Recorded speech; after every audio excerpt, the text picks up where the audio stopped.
Hello, Comp Govers. That's my new nickname for you. Haha. Hope everybody's doing well this week. At least to start off the week, we are working asynchronously because of continued problems with Blackboard and Blackboard Collaborate. We'll just roll with it. On the screen right now, you see today's agenda. I want to give you some updates and then review the argumentative essay and practice the argumentative essay, at least kind of go over some things you need to do as you complete your homework for the week, which is writing an argumentative essay on executive power. So let's go ahead and get started. If we go to Google Classroom, you'll see, if you click on classwork, you'll see this week's stuff. The argumentative essay how-to is just the slideshow that I'll be showing you here in a moment.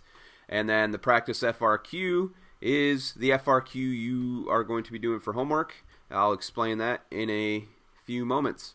I just want to point out that if we go down to scroll down to United States Government Review Lectures, just a quick tip, you can also find that if you just click on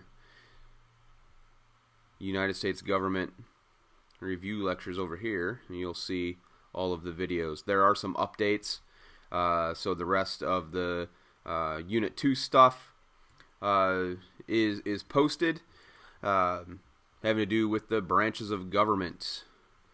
So I'm going to go back here to Distance Learning Week 2, and let's take a look at the argumentative essay. So last week we practiced the concept analysis question. This week we're going to practice the argumentative essay. You will be writing the essay. I will be grading it, providing feedback, so we can make sure we iron out any difficulties that still remain so that you can knock this DBQ out of the park. That was a terrible knock it out of the park. Whatever. Alright, so this FRQ, this will be the first one you do on the essay, or on the exam rather. You'll have 25 minutes. We're going to work with a model that's 3 paragraphs long, and the rubric is worth a total of 7 points. Now, the format of the FRQ, the question will be a short prompt or scenario that asks you to develop an argument and gives you options of 3 of the course required documents in which you have to use at least one document listed as a piece of evidence to support your argument. Your task on this FRQ is to articulate a defensible claim, or a thesis, we'll call it, that responds to the prompt and establishes a line of reasoning. You must earn the thesis point to earn most of the other points on this FRQ. So we want to make sure that your thesis directly addresses the prompt, number 1, and number 2, establishes a line of reasoning. We'll look at some examples here. The next task is to support your thesis with 2 pieces of evidence.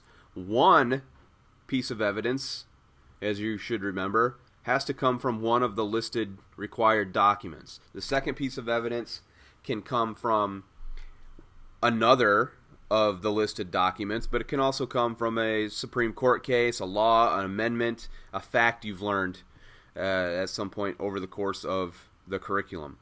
And then the third task is to explain how and why your 2 pieces of evidence support your thesis. So this is the describe and explain your evidence part of the FRQ. Now, here's a sample. FRQ. The United States Constitution establishes a federal system of government. Under federalism, policymaking is shared between national and state governments. Over time, the powers of the national government have increased relative to those of the state governments. Develop an argument about whether the expanded powers of the national government benefits or hinders policymaking. Use at least one piece of evidence from one of the following foundational documents: the Articles of Confederation, Brutus I, and Federalist 10. In your essay, you must articulate a defensible claim. 2. Support your claim or your thesis with 2 pieces of evidence. And we just went over the directions, so let's just look at an example here. So, like I said, we're going to structure this into 3 paragraphs. Your first paragraph is going to be your thesis. 1 sentence is sufficient. However, let's not shoot for the minimum. Make a claim, so based on the prompt, and give reasoning. Use the word because. This is worth 1 point out of the 7, but it is the most important point. You have to earn the thesis points in order to earn most of the other points, especially the explanation points. So look at some examples. So if our question is develop an argument about whether the expanded powers of the national government benefits or hinders policymaking, here's a sample thesis that answers the question. Number 1, the expanding powers of the national government benefits policymaking overall because, now here's your line of reasoning, it prevents delays in which, such as states making conflicting laws or states violating federal laws and civil rights laws. So it gets the point because it directly answers the question, and this is key, it establishes the line of reasoning. Your second paragraph of your essay, this is going to be the first piece of evidence and describing and providing reasoning for how it supports your thesis. So the first thing you need to do is identify the required document you're going to use from the list and identify the evidence you are using from the document. Be explicit in your writing, please. The next part is to describe the evidence and show its relevance to your thesis. And then the third part is to explain or elaborate, give examples of how the evidence supports your thesis. Let's look at some examples. So when you type your essay in your practice FRQ this week, we're going to do this highlighting to make sure we're being explicit in what we are doing with our writing. So let's first look at the 3 things you need to do. Identify, describe, explain. In the sample here, in the upper left, by the way, each of these is the same response. We just broken it apart so for ease of seeing the highlighting here. So, in the United States first government, the Articles of Confederation, the national government, was much weaker than state governments. So, you've identified the document and evidence from it by simply stating that under the Articles of Confederation, the national government was much weaker than the states. All right? The second part, describe the evidence. So you've identified it, now you got to describe it. Because of this, the Articles of Confederation were very weak and were unable to do many things. One of the weakest points of the Articles of Confederation was the inability for the federal government to raise taxes. Instead, the states were given this ability. This was a detriment to the country as the national government was now unable to afford a standing army. Because of this, there was a massive Shays Rebellion that the government was unable to put down. All right, so there is the describing of the evidence, the describing of the weakness of the Articles of Confederation. Now, look at the explain part. If we go down to the yellow highlighting, the Articles of Confederation is a strong reasoning that increased federal power is beneficial because the lack of one caused rebellions within the country that were unable to be put down due to a weak federal government and selfish states. If the Articles of Confederation strengthened national government initially, Shays' rebellion, would have been stopped, and the AOC, the Articles of Confederation, would have been made stronger. All right, so there's the supporting of the thesis. Moving on to the third paragraph, the second piece of evidence. Again, we want to identify, describe, and explain. So let's look at an example. here's the sample paragraph. Another benefit to the expanded powers of the national government is ensuring that civil rights are not infringed by states. So here is the identify infringement of civil rights. Throughout history, several states have implemented segregational policies against minorities without check. So again, that's still part of the identify. And here is the explain and the reasoning. In the case Shaw v. Reno, here's a specific piece of evidence. The state of North Carolina had used gerrymandering to split voters up racially with districts as thin as an interstate.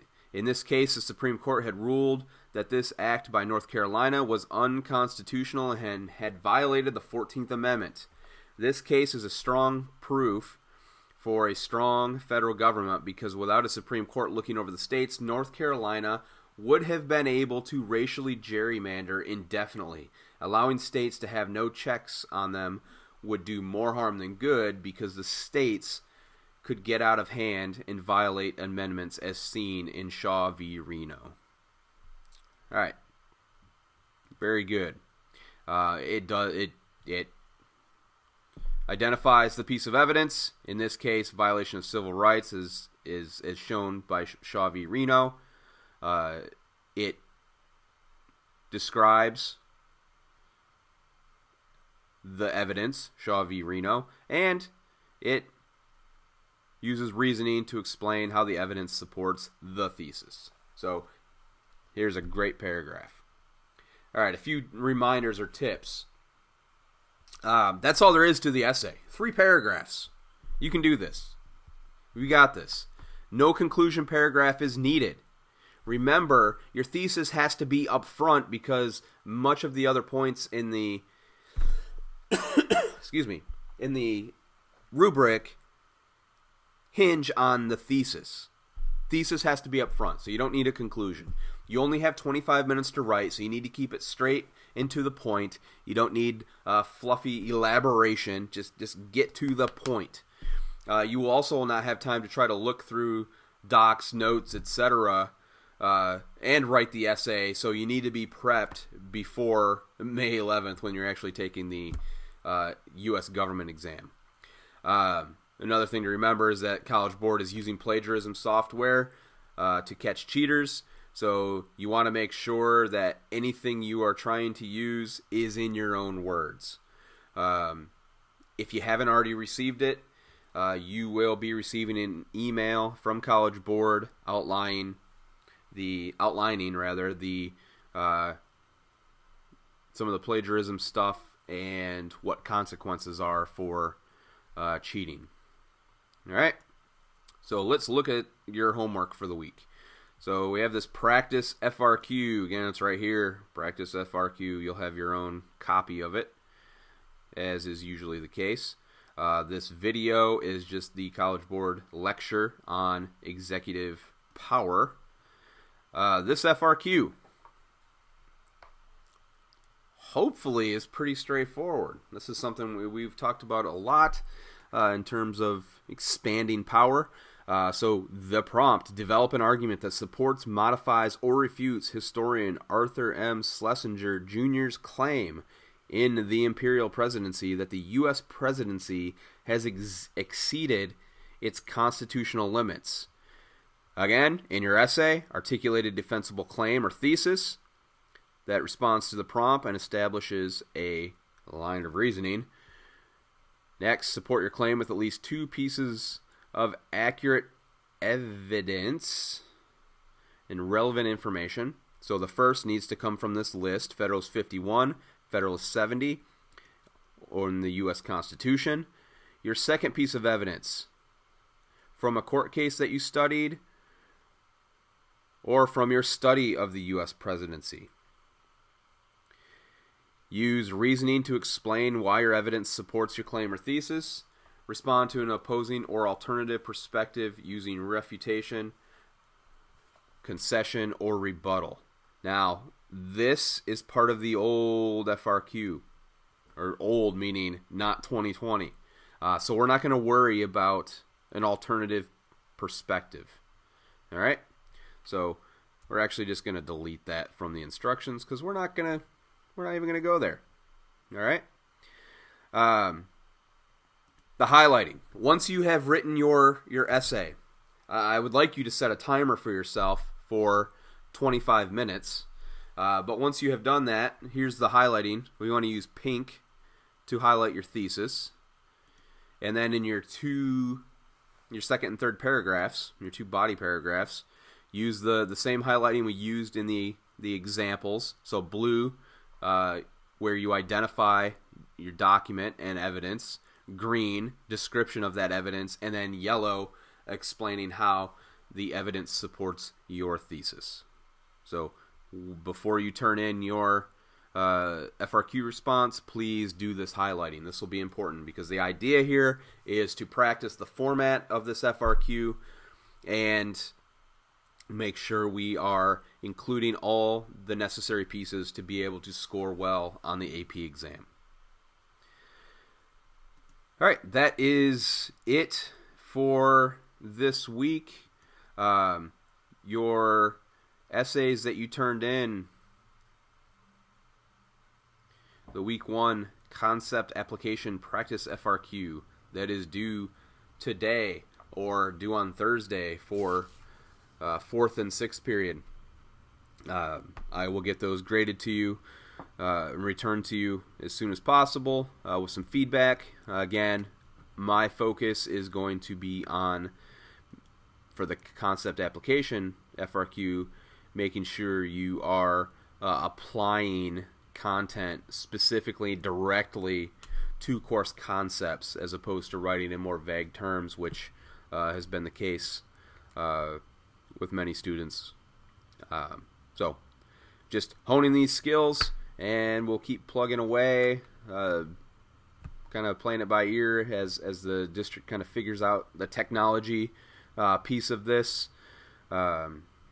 I'll keep you updated on that information. You should also be receiving emails from Dr. Poole that go out to the school community, just keeping students and parents aware of what's going on with distance learning. So if you have any questions, feel free to shoot me an email, and I'll get back to you as quickly as possible. In the meantime, let's go ahead and knock out this FRQ and see how we do. Take care. Hope everybody's doing well, continues to do well, and let me know if you have any questions.